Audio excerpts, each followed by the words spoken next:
Anyway, Jesus is the only way, the truth, and the life. Jesus is the most last. Jesus is the. Jesus hates. How come he died?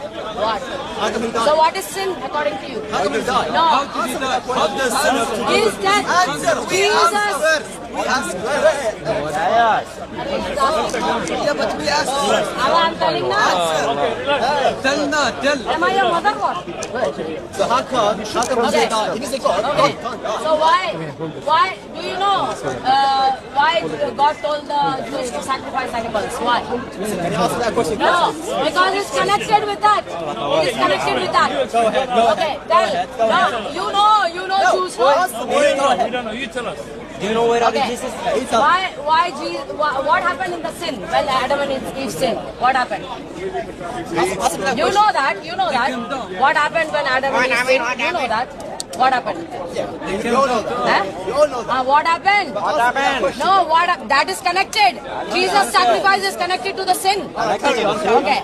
So what happened when Adam and Eve sinned? What happened? We all know. He had a fruit. We all know. No, eating the fruit is not sin.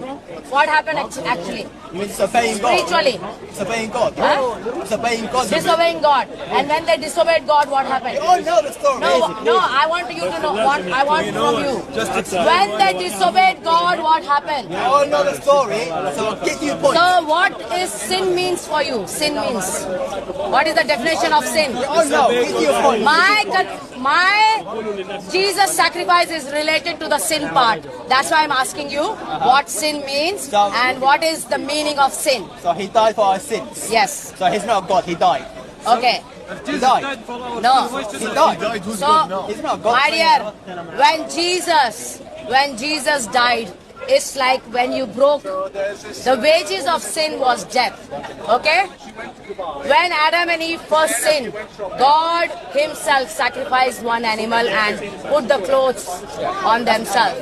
And when they sinned, the spiritual death happened. Spiritual death, not physical, spiritual death. But the punishment of sin was death. But God says no. Instead of you, I will take that place instead of you. And he came and he took the place of a sacrificial lamb and he rose from the death.